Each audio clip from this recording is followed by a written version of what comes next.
Kajian Kitab.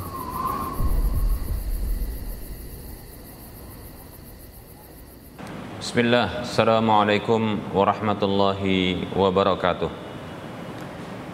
Innal hamdalillah nahmaduhu wa nasta'inuhu wa nastaghfiruh wa na'udzu billahi min shururi anfusina wa min sayyiati a'malina may yahdihillahu fala mudhillalah wa may yudlilhu fala hadiyalah.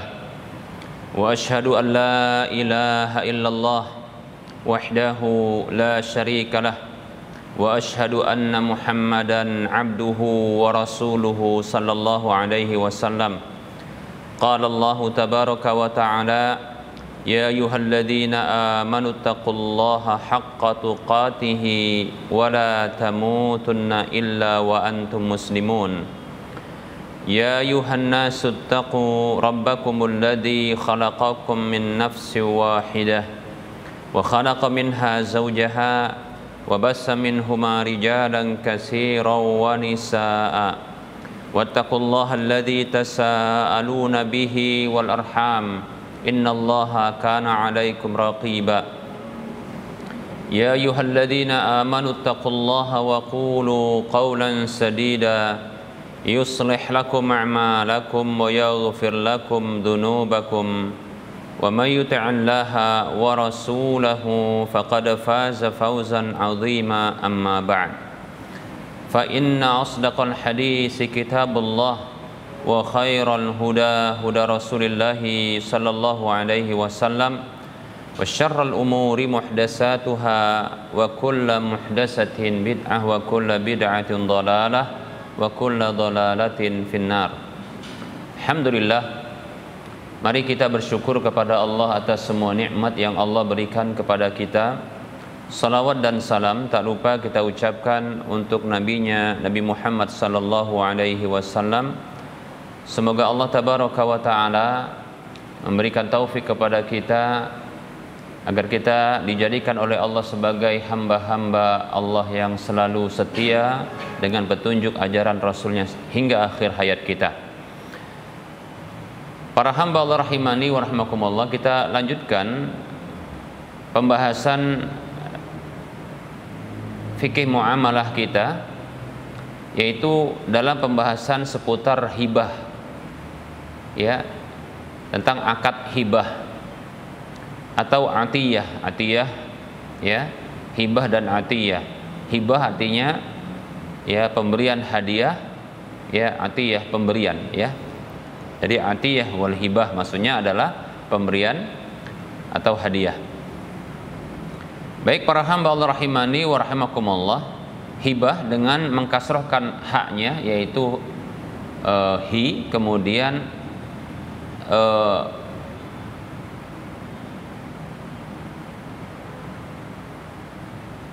mentakhfifkan ba'nya yaitu dengan tidak musyaddadah yaitu hibah. Maknanya adalah tamlikul insani ma lahu li ghairihi fil hayati bila iwadin, yaitu tindakan seseorang yang mengalihkan kepemilikan hartanya kepada orang lain dalam hidupnya tanpa ada kompensasi, ya, tanpa ada timbal balik, atau kompensasi, ya. Jadi hibah itu adalah memberikan, ya, pengalihan kepemilikan pada harta yang dimilikinya kepada orang lain. Asalnya milik dia, kemudian diarahkan kepada orang lain. Nah, itu hibah, ya, hibah atau hadiah. Jadi tidak boleh memberikan hadiah itu dari harta orang lain. Ya, contohnya kita ke parkiran, nggak ada satupun kendaraan di parkiran itu kendaraan kita. Lalu kita katakan ini kuhadiahkan kepadamu, ya, sebagian dari kendaraan ini, ya, untukmu. Nggak bisa. Itu harus dimiliki oleh siapa? Harta itu dimiliki oleh orang yang menghadiahkan. Demikian. kemudian dipindahkan kepemilikannya atau dialihkan kepemilikannya kepada pihak lain atau orang lain. Nah, ini menunjukkan bahwasanya ya, bukan dia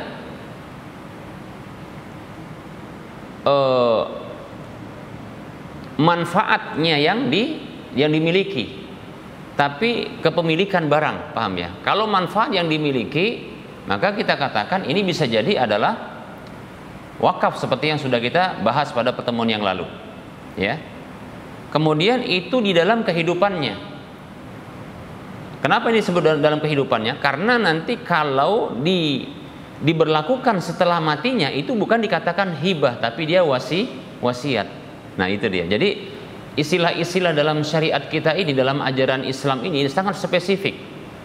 Jadi jangan salah sebut. Ada orang mungkin mengatakan, oh ini saya kasih hadiah sama kamu, tapi nanti setelah mati saya ya, katanya gitu. Itu enggak hadiah namanya. Apa namanya? Wasiat.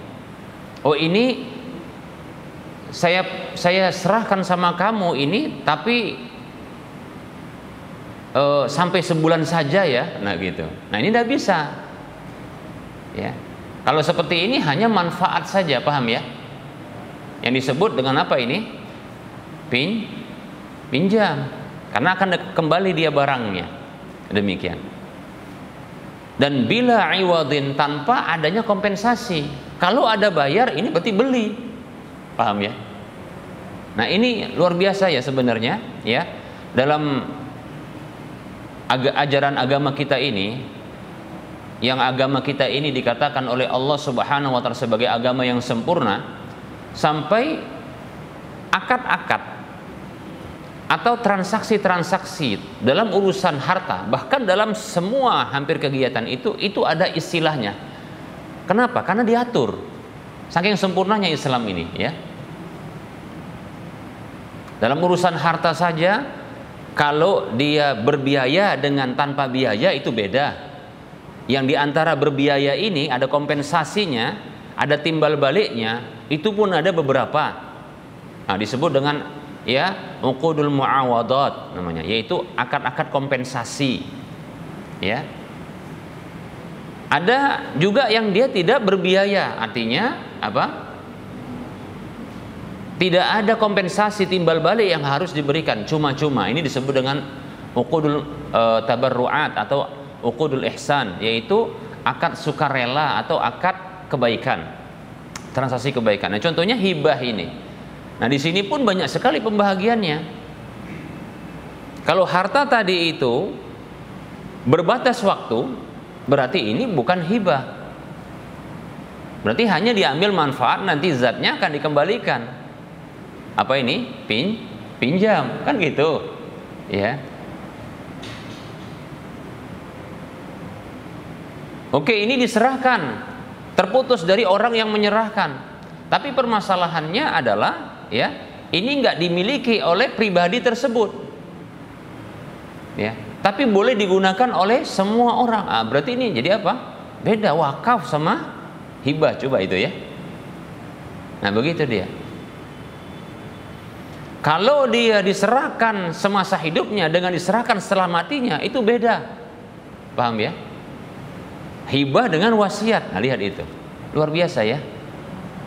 Pokoknya kalau kita belajar Islam, akan sadarlah kita bahwasanya agama yang kita yakin kita perlu ini sempurna banget. Sampai hal-hal pelik itu diajarkan gitu loh. Makanya rugi orang yang belajar Islam. Rugi itu orang yang nggak belajar Islam. Kata orang Medan, tak konal maka tak sayang, katanya ya. Tak konal maka tak sayang. Nggak akan sayang dia sama Islam ini kalau dia nggak kenal dengan sempurna, ya. Ternyata Islam ini begitu sempurna. Pantaslah Allah Subhanahu wa Ta'ala berfirman di dalam surah Al-Maidah ayat 3, A'udzu billahi minasyaitonir rajim, Al-yawma akmaltu lakum dinakum wa atmamtu 'alaikum ni'mati wa raditu lakumul Islam madina. Pada hari ini aku telah sempurnakan agama untuk kalian itu, dan aku cukupkan nikmatku atas kalian, dan aku ridhoi Islam sebagai agama bagi kalian. Dengan dasar ayat ini Allah menyampaikan kepada hambanya bahwasanya agama Islam, agama kesempurnaan, agama kenikmatan, agama keridhaan dari Allah Subhanahu wa taala. Agama kesempurnaan. Betul, memang sempurna. Orang akan tahu itu sempurna kalau dia pelajari, kalau enggak, aduh, Masya Allah, ya. Inilah orang-orang seperti ini yang gampang sekali dengan sedikit dunia saja diberikan udah beralih dia, ya kan? Dikasih Indomie, ya walaupun mungkin nggak Indomie juga kan, sama misionaris itu kan dikasih beberapa gitu ya. Maka pantas dia nggak akan cinta. Kenapa? Dia nggak tahu keistimewaan agama ini. Ya, karakteristik Islam itu banyak, diantaranya kesempurnaan. Belum lagi kemudahan, belum lagi ya agama yang logika, sesuai dengan logika. Walaupun tidak boleh kita mengetahui sesuatu berdasarkan logika kita, karena logika kita terbatas. Tapi apa saja yang ditetapkan dalam ajaran agama kita itu bersesuai dengan logika, nggak ada keluar dari logika. Banyak sekali.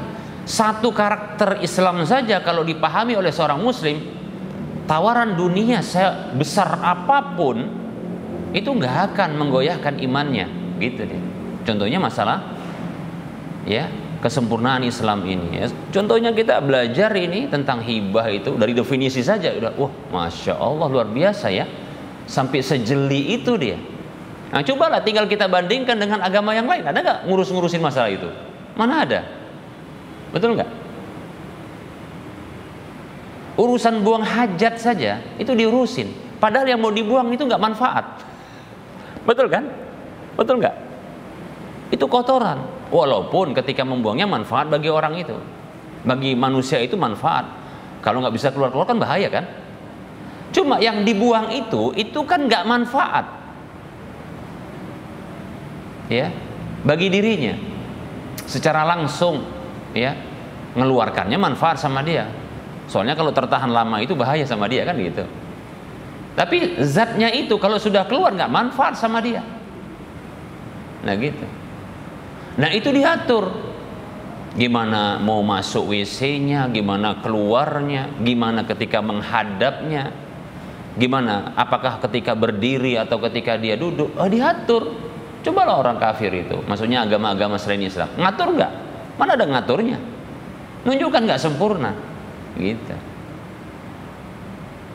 Urusan muamalah, urusan interaksi manusia satu dengan yang lain dalam masalah harta itu diatur. Nih masalah apa?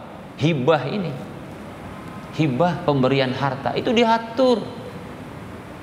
Baik para hamba Allah rahimani wa rahimakumullah. Nah dari sini kita akan tahu ya begitu istimewanya Islam itu ya. Makanya saya katakan rugi benar dan rugi besar, benar dan besar ya.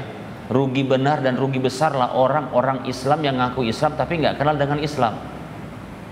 Ya. Makanya pembela terhadap Islam itu setipis apa? Tisu ya. Nah gitu ya. Setipis tisu. Nanti begitu nanti dicela Islam kayaknya nggak ada rasa sakit hati gitu dalam hatinya. Dicela agamaku gitu ya. Padahal agama dia. Baik para hamba Allah rahimani wa rahimakumullah. Baik ya. Kita lanjutkan. Kita baru bahas definisi ini. Kita lanjutkan dengan motivasi. Kita sebutkan hukumnya dulu. Hukumnya para ulama ya menghukumi hibah itu adalah sunnat, yaitu bila dikerjakan berpahala, ditinggalkan tidak berdosa. Tentunya akan berpahala kalau diinginkan dengan tindakan hibah itu adalah keikhlasan karena Allah, keridhaan Allah, mengharap wajah Allah Subhanahu wa taala. Seperti contohnya memberikan hadiah hibah ya kepada orang yang dianggap soleh ya, atau kepada orang fakir, orang miskin, atau orang yang punya hubungan kekerabatan, ya. Nah, ini dimotivasi kita demikian.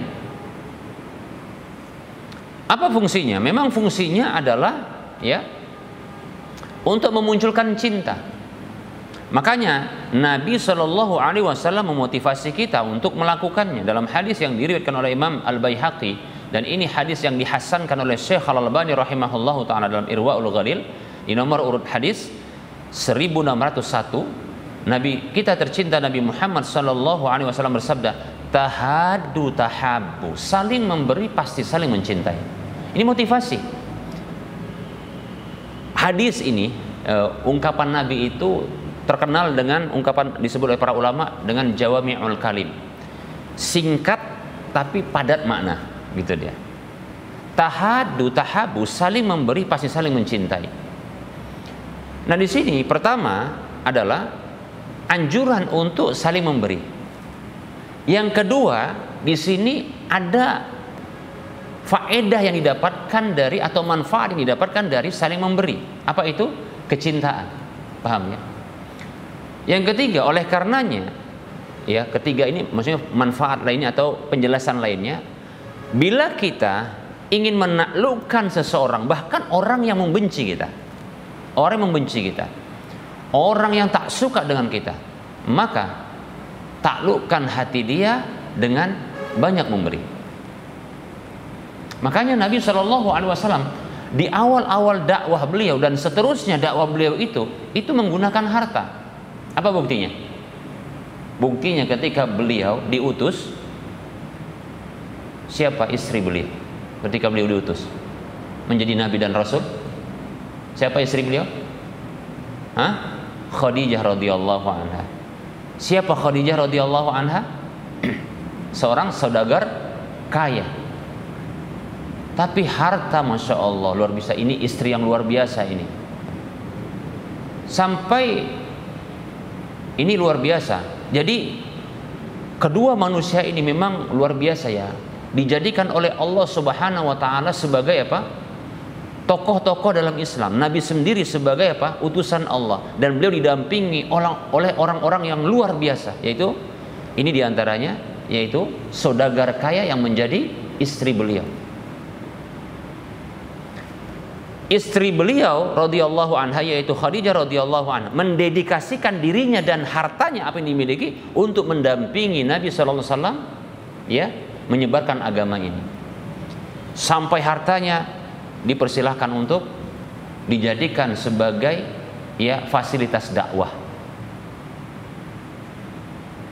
Nabi Shallallahu Alaihi Wasallam yang ketika itu mendakwakan sebuah hal yang sangat fundamental, di mana ini bertentangan dengan kebiasaan dan keyakinan orang-orang Arab ketika itu.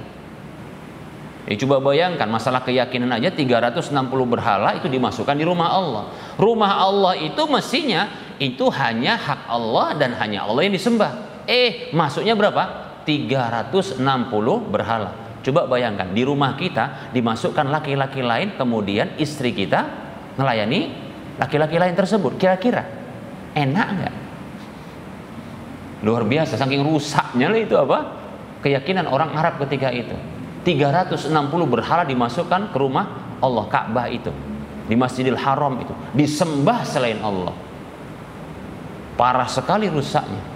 Fundamental kerusakan ini, dan ini harus dibenahi. Beliau seorang diri, dikasih pendamping, ditakdirkan oleh Allah jadi didampingi oleh seorang yang sangat luar biasa, penyabar dan luar biasa pengorbanannya. Harta yang banyak habis, diserahkan untuk apa? Allah dan Rasulnya. Yang Rasulnya bukan untuk pribadi, tapi untuk apa? Dakwah. Ya, maka caranya Rasulullah SAW ya bukan hanya dengan apa? Dengan ngomong. Dakwah Rasulullah nggak hanya ngomong. Makanya dakwah itu nggak terbatas hanya sekedar kemampuan retorika, enggak. Tapi dengan tindakan dan perbuatan. Di antaranya apa? Berbagi. Ya, ini dia. Ya. Makanya yang banyak nerima itu dakwah beliau itu orang-orang miskin. Kalau orang kaya udah dasarnya kaya. Kecuali Abu Bakar lah. Makanya Abu Bakar ini luar biasa. Sudah kaya, nggak butuh harta, kebenaran dari Nabi Sallallahu Alaihi Wasallam itu langsung diterima. Makanya Abu Bakar itu imannya kalau dibandingkan dengan iman umatnya Rasulullah nggak sebanding, paham nggak? Abu Bakar luar biasa, dia nggak butuh harta. Makanya digelari dengan apa? As-Siddiq, jujur, benar dan membenarkan.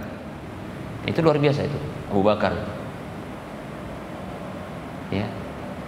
Nah di awal-awal dakwah beliau ini, beliau menggunakan metode ini, yaitu berbagi. Untuk apa? Memunculkan empati, kalau bahasa kita. Empati, berbagi. Tahadu, tahabu, saling memberi pasti saling mencintai. Rasulullah beri. Orang miskin, ya, diberi. Yang yang budak dibebaskan. Ketika itu perbudakan masih berkelanjutan, ya. Sesungguhnya perbudakan itu bukanlah ya dicetuskan oleh Islam, bukan.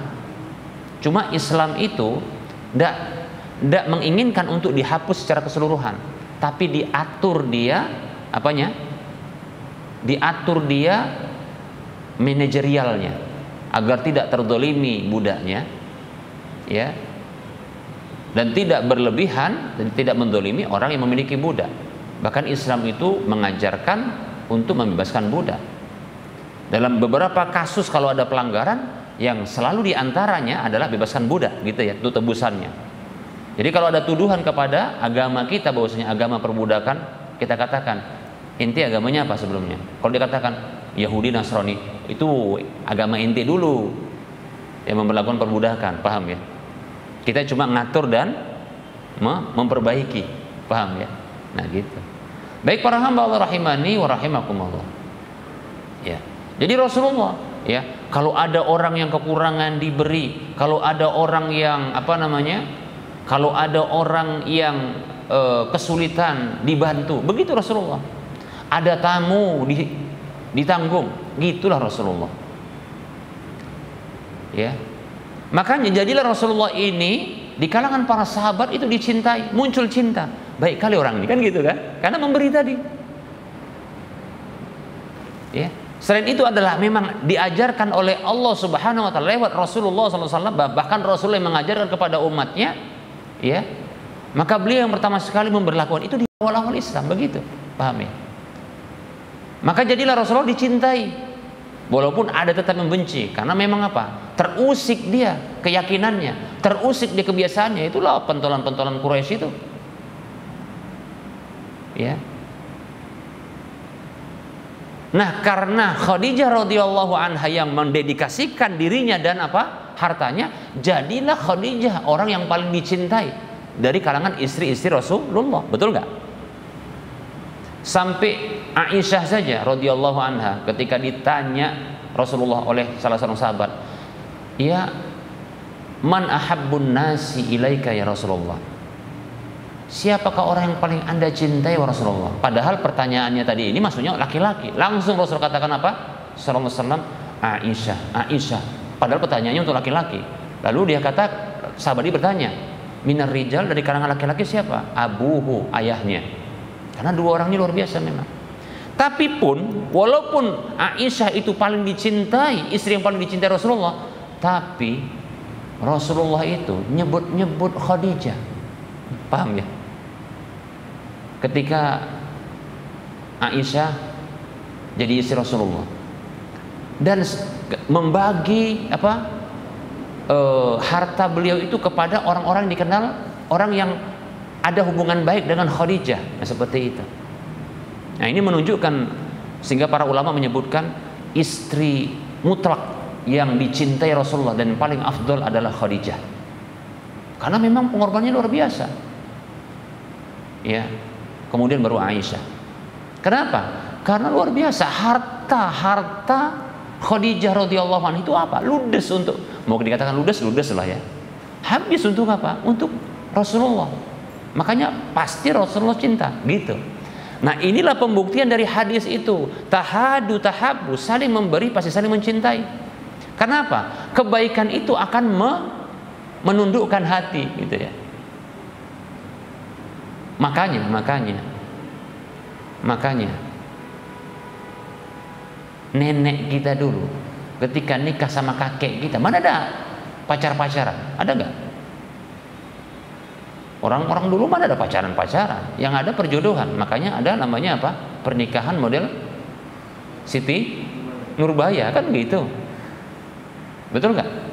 Betul kan? Tapi pertanyaannya, ada nggak di masa nenek-nenek kita dulu yang minta cerai sama kakek? Oh, kalau mau dihitung dulu di KUA mungkin tahun berapa itu?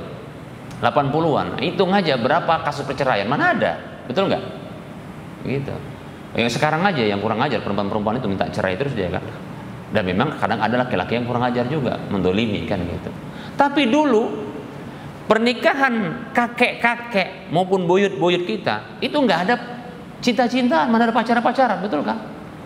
Udah dewasa, nah karena mungkin dilihat oleh orang tuanya, maka dinikahkan sama laki-laki yang dianggap cocok. Itu nggak ada cinta, nggak ada cinta, paham ya? Tapi masya Allah, pas kakek mati nangis terseduh-seduh. Kenapa? Ada cinta. Pertanyaannya, dari mana datang cinta? Dari mana datang cinta? Dari mata turun ke hati. Dari apa? Dari kebaikan yang didapatkan apa? Oleh si nenek dari si kakek. Kenapa? Kakek beri, paham nggak? Dia berladang, dia jualan, kan gitu, betul nggak? Itulah pemberian yang mendatangkan cinta, paham tidak? Itu memang. Jadi kalau mau naklukkan hati seseorang, memang coba kasih terus saja.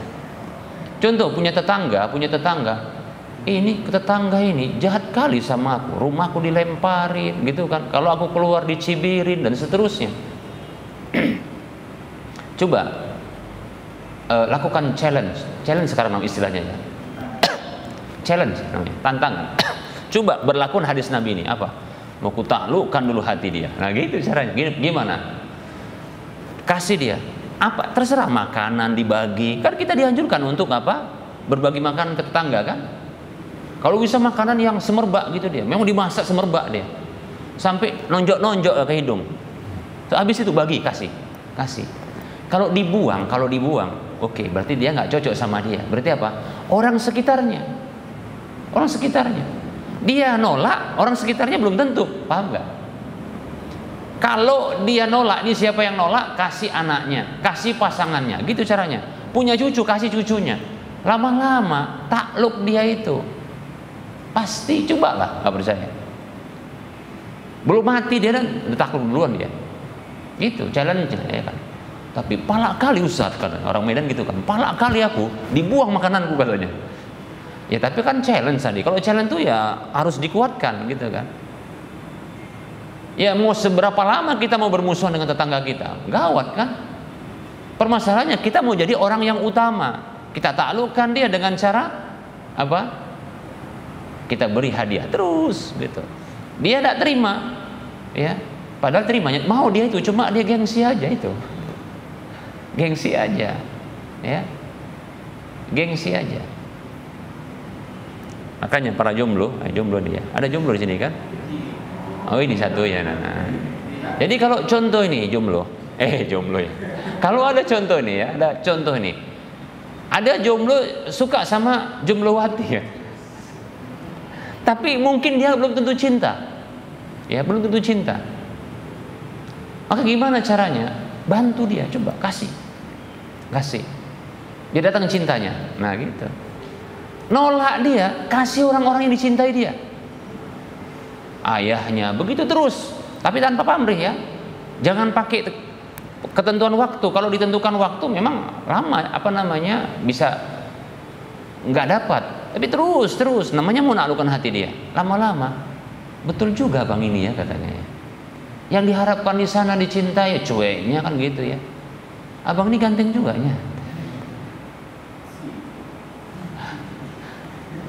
Iya kan? Bisa takluk, itu insya Allah ya. Ini hadis Nabi ini sabda Nabi, itu wahyu dari Allah.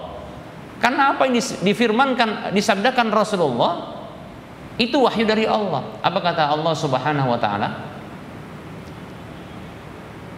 Dalam surah An-Najm ayat 3 dan 4, A'udzu billahi minasyaitonir rajim, wa ma yantiqu 'anil hawa in huwa illa wahyu yuha.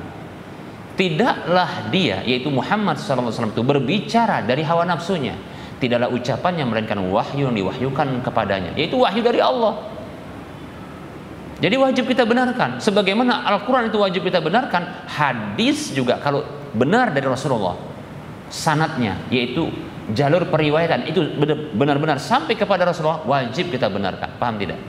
Contohnya ini, tahadu, tahabus, saling memberi, pasti saling mencintai, pasti itu.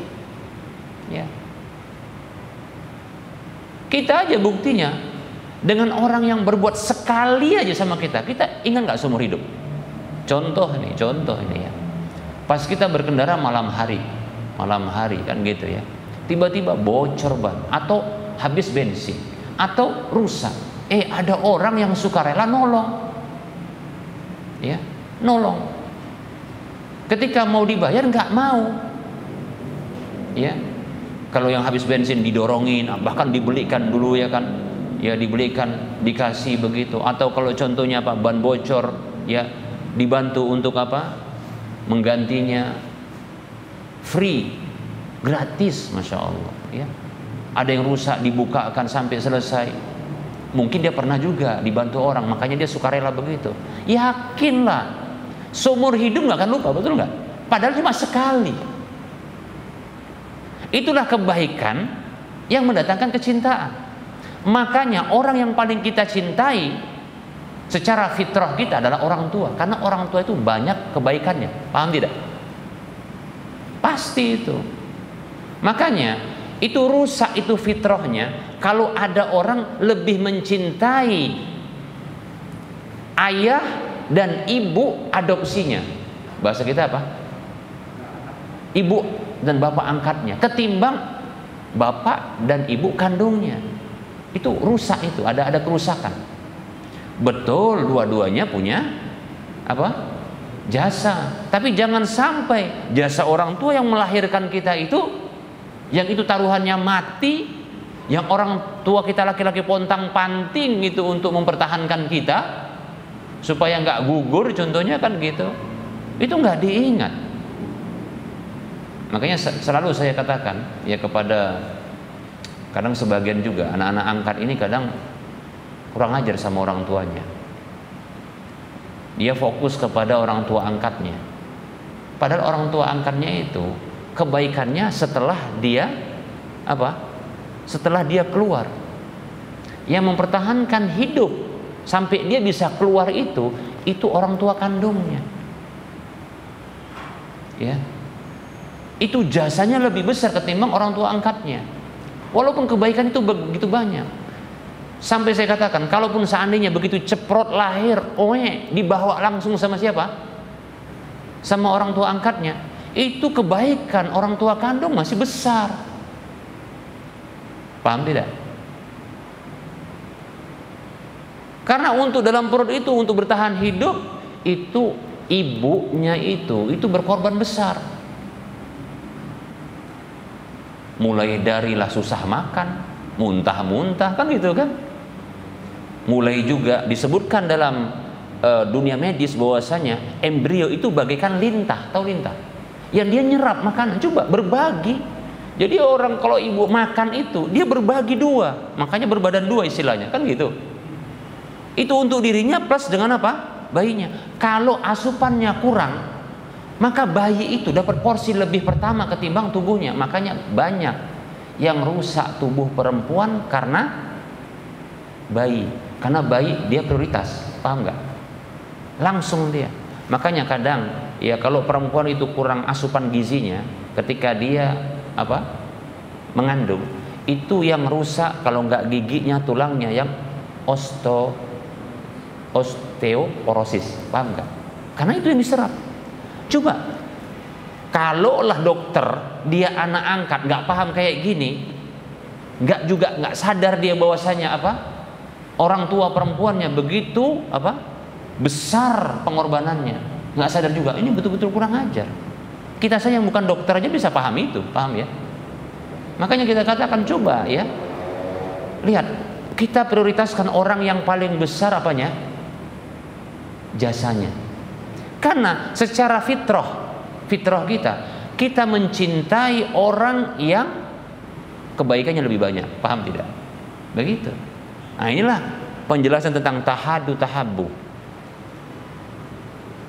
Saling memberi pasti saling mencintai. Bisa dipahami ya? Insyaallah. Jadi begini ya. Baik para hamba Allah rahimani wa rahmakumullah. Bahkan ya, Rasulullah sallallahu alaihi wasallam beliau itu suka memberi hadiah dan suka menerima hadiah. Bahkan membalas hadiah kalau dikasih. Itu Rasulullah. Jadi ini kebiasaan Rasulullah juga, itu dahulu ya.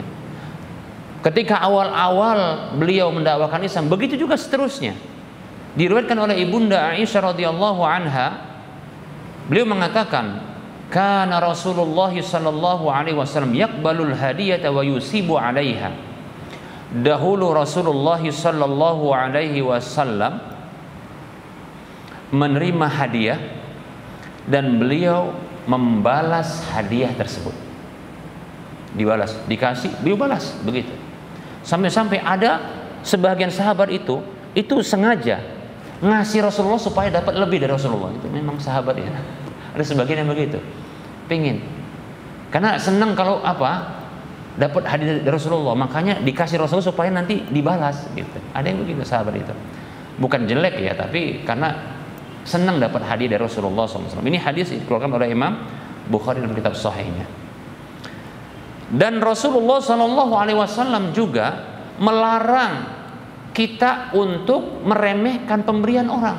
Jangan karena mungkin nilainya kecil, itu ditolak, jangan. Ataupun kita tidak suka, terima aja. Setidaknya kalau kita tidak suka, tidak usah sebutkan, diterima, nanti baru disalurkan kepada orang lain, gitu deh.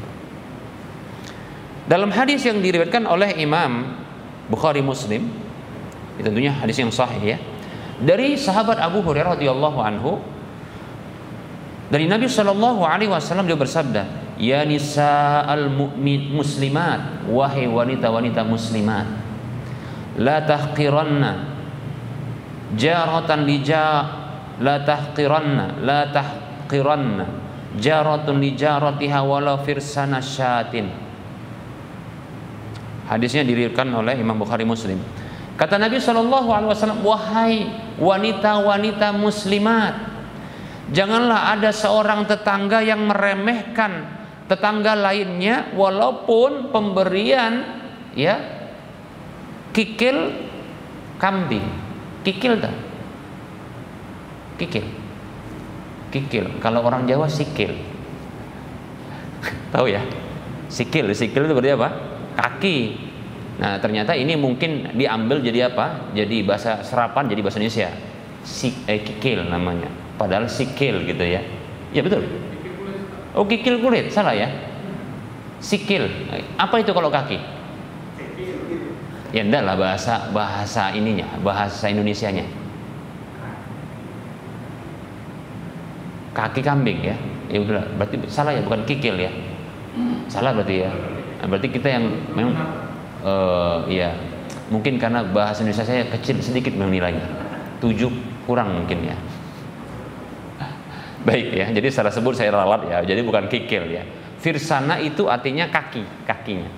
Orang Arab itu kaki itu yang konsumsi itu orang miskin, paham nggak? Orang Arab tuh kalau makan, kalau belum pernah ke Arab ya, nah, tapi bisa searching ya gimana orang Arab makan. Orang Arab itu makan tuh daging melulu, paham nggak? Kepala aja nggak dimakan sama mereka, kepala nggak dimakan. Pokoknya torof namanya, atrofu al hayawan. Atrof itu ujung-ujungnya. Ujung-ujung itu apa? Kepala, kaki depan, kaki belakang itu nggak ada, nggak dimakan sama mereka, paham nggak? Jeroan orang tahu ya? Nah, itu kalau itu bahasa Jawa itu ya, jeroan itu ya. Bagian daleman itu nggak kemakan sama mereka. Makanya ada namanya jazur, salatul jazur, yaitu bagian dalam itu terbuang. Kalau kita semua sampai ampasnya dia makan. Maaf ini ya, ada sebagian suku yang suka makan ampas ya, betul kan? Ya gitu.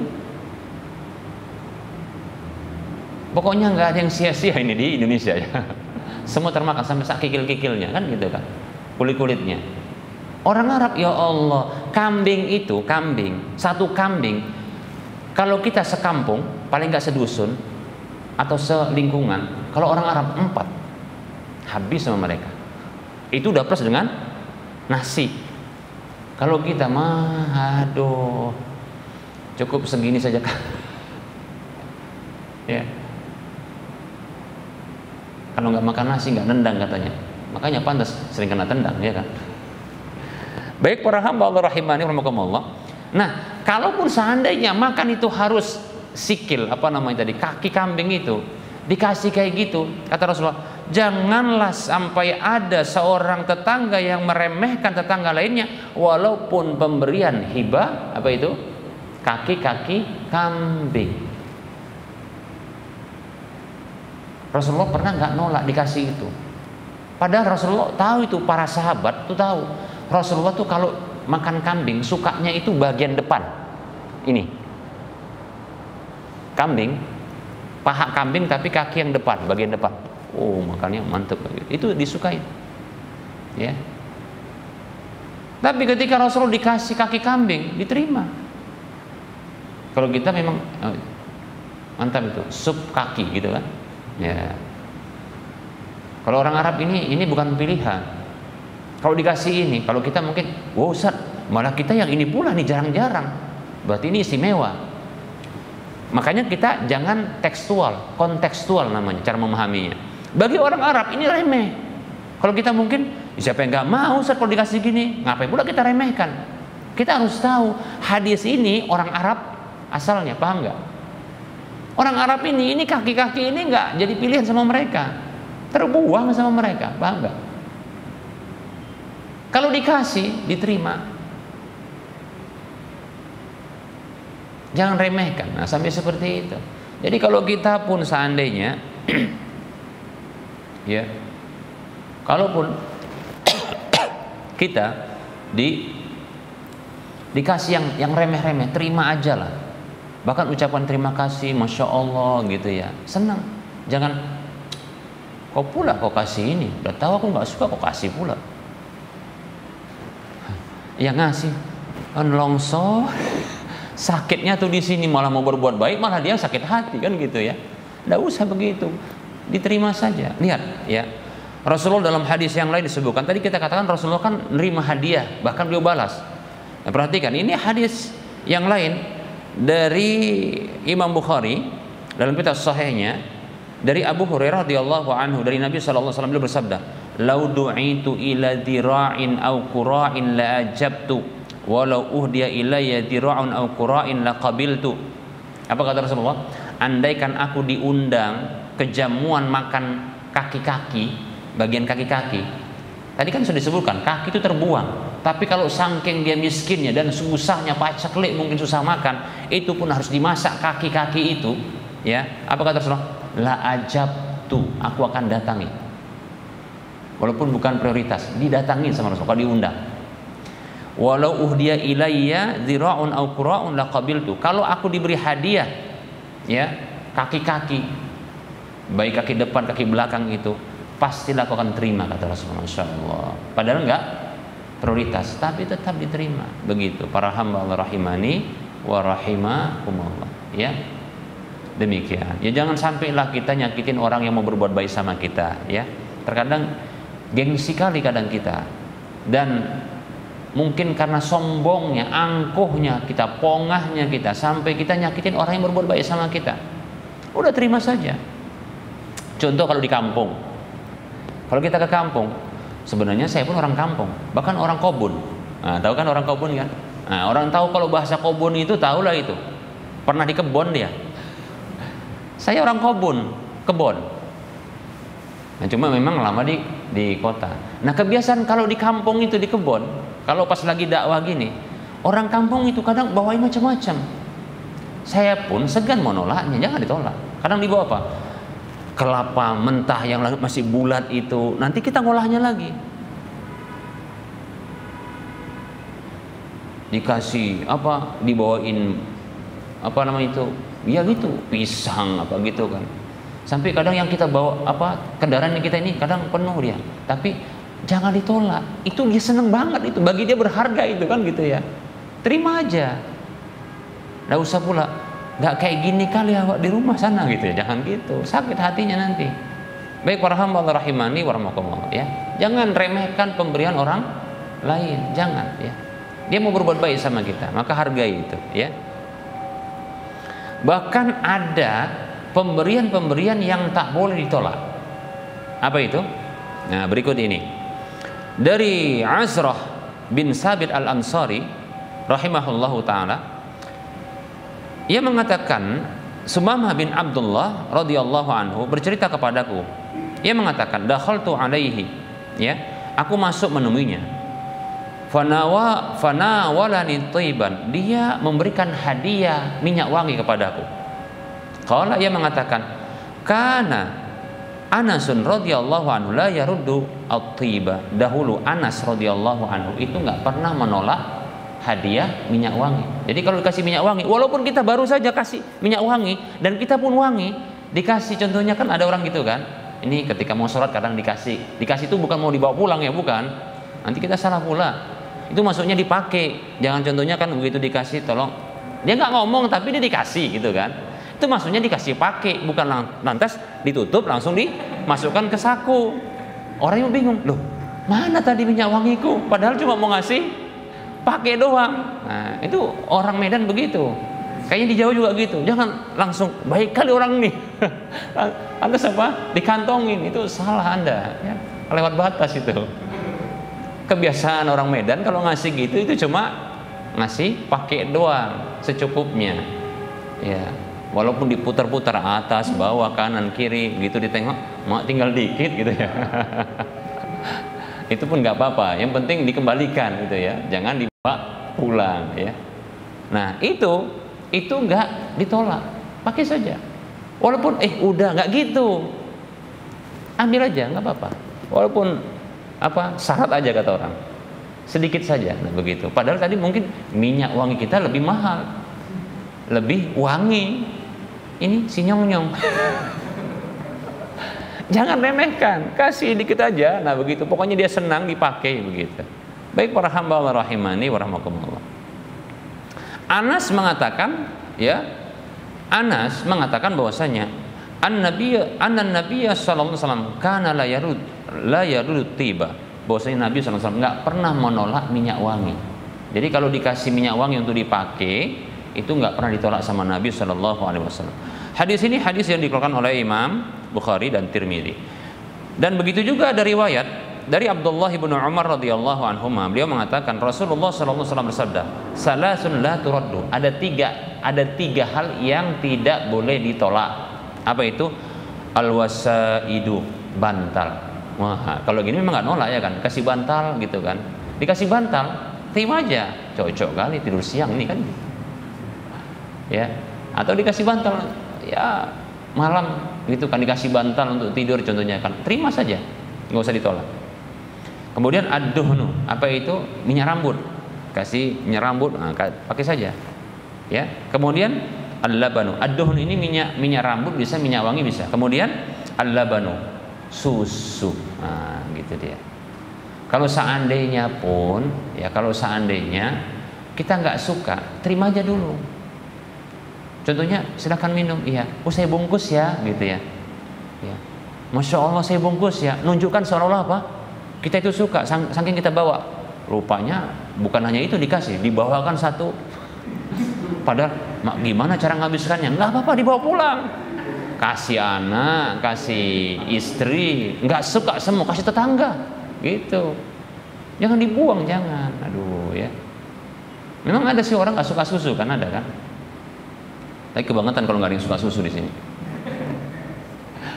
Hadis ini hadis yang dikeluarkan oleh Imam Tirmidzi. Baik para hamba Allah rahimani wa rahimakumullah. Nah, dimotivasi juga kita untuk membalas hadiah, paham ya? Kalau kita dikasih hadiah, balas. Tadi hadisnya sudah kita sebutkan dari Ibunda Aisyah radhiyallahu anha, ya, beliau mengatakan kana Rasulullah sallallahu alaihi wasallam yaqbalul hadiyata wa yusibu 'alaiha. Dahulu Rasulullah SAW itu menerima hadiah dan beliau membalas hadiah tersebut. Hadisnya riwayat Abu Daud dan Tirmidzi. Demikian. Seperti itu, balas. Ya. Kalaupun tidak, maksudnya nggak bisa balas, setidaknya dibalas dengan ucapan terima kasih. Dan apa? Doa. Kalau orang Arab bilang syukron, terima kasih. Ya. Kemudian apa? Doa jazakallahu khaira, semoga Allah membalas Anda dengan kebaikan. Gitu. Itu sudah kebaikan. Ya. Baik para hamba Allah rahimani wa rahimakumullah, ya. Jadi balas kebaikan ya dengan kebaikan. Para hamba Allah rahimani wa rahimakumullah. Saya kira ini dulu materi yang bisa kita sampaikan. Insyaallah taala pada pertemuan yang akan datang kita akan bahas tentang terkait dengan syarat-syarat hibah. Kemudian sebagian hukum terkait dengan hibah, insyaallah taala kita akan bahas pada pertemuan yang akan datang, ya, insyaallah. Saya kira pada pertemuan yang akan datang ada 2 pertemuan lagi ya, insyaallah sampai Ramadan. Nanti Ramadan kita libur ya sampai Syawal insyaallah, ya. Kecuali kalau ada hal terbaru nanti mana tahu ada kegiatan kajian, ya. Nanti juga ada terkait dengan hadiah yang diberikan kepada anak, bagaimana hukumnya, ya. Kemudian bagaimana ketika menarik kembali hadiah itu bagaimana hukumnya. Pokoknya dalam masalah pembahasan hukum seputar hadiah insyaallah taala pada pertemuan-pertemuan yang akan datang. Baik, kita cukupkan untuk penyampaian materi, kita buka sesi soal jawab. Tersisa sekitar beberapa menit ke depan. Bagi yang mau bertanya dipersilakan. Ya.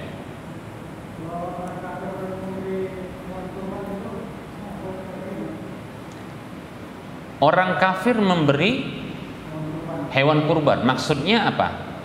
Hewan kurban mati atau hidup? Hidup. Baik. Saya rinci dulu. Kalau mati bagaimana? Gitu ya. Kalau mati itu maksudnya adalah mereka yang menyembelih. Ya. Kalau mereka yang menyembelih, maka kita katakan itu dibagi menjadi 2. Orang kafir itu ada 2. Ada orang kafir namanya ahlul kitab.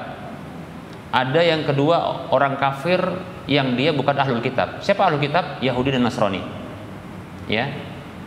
Nah, para ulama mereka menyatakan bahwasanya kalau hewan-hewan yang halal tapi dengan cara disembelih, bila disembelih oleh orang ahlul kitab, Yahudi dan Nasrani, dengan syarat tidak menyebut nama selain Allah, tidak diketahui menyebut nama selain Allah, maka hukum asal sesembelihan mereka adalah halal. Itu berdasarkan firman Allah dalam surah Al-Maidah ayat 5. Allah katakan a'udzu billahi minasyaitonir rajim wa ta'amul ladzina utul kitaba halal lakum wa ta'amukum halal lahum. Makanan-makanan ahlul kitab Yahudi dan Nasrani itu halal bagi kalian dan makanan kalian halal bagi mereka. Abdullah bin Abbas radhiyallahu anhu mengatakan, menafsirkan makanan itu adalah hewan-hewan sembelihan yang mereka sembelih. Tapi kalau diketahui, Ustaz, orang sini, kalau orang yang kafir ahlul kitab di sini, katakanlah Nasrani sini, kalau nyembelih mereka itu nggak nyembelihnya leher, main tusuk. Kalaupun leher, saya pernah tahu mereka itu nyebutkan nama Yesus katanya. Oh, kalau begitu sudahlah, nggak boleh, paham ya? Jadi bangkai dia. Paham ya? Nah gitu.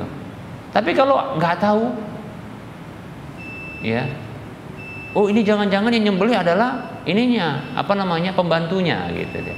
Maka di sini halal. Tapi kalau ragu tinggalkan. Kalau orang selain ahlul kitab haram, bangkai dia, paham ya? Bagaimana kalau dia adalah hewan hidup dikasih? Maka terbagi menjadi 2 juga. Yang pertama adalah bila mereka tujukan adalah untuk pengagungan terhadap hari-hari dan Tuhan-Tuhan mereka, seperti ada sebagian orang ini adalah untuk apa? Untuk ternyata nanti kepalanya itu akan diambil dan dipendam di tempat perusahaan mereka, itu ada seperti itu. Ini nggak boleh, paham ya? Karena itu untuk Dzubiha 'alan nusuk namanya. Disembelih untuk apa? Untuk berhala-berhala. Maka ini menjadi bangkai. Tapi kalau ini hadiah murni hadiah, nggak ada nanti syarat-syarat dari mereka, maka halal, boleh insya Allah. Dan itu sebenarnya bukanlah hadiah kurban, tapi mereka berhadiah, memberikan hadiah kepada seseorang, silahkan dia berkurban ketika itu, paham ya? Jadi yang berkurban adalah orang tersebut. Orang kafirnya dia ngasih duit atau ngasih hewan, paham ya? Hidup, sarannya tadi apa? Nggak ada permintaan apapun, seperti lehernya apa, kepalanya nanti mau dipendam. Nah, itu kalau untuk itu seperti itu, ini adalah untuk berhala. Bisa dipahami? Baik, cukup satu pertanyaan karena sudah masuk waktu salat ya. Wassallallahu ala Muhammad wa ala alihi wa sahbihi ajma'in. Subhanakallahumma wa bihamdika asyhadu an la ilaha illa anta astaghfiruka wa atubu ilaika walhamdulillahi rabbil alamin. Wassalamualaikum warahmatullahi wabarakatuh.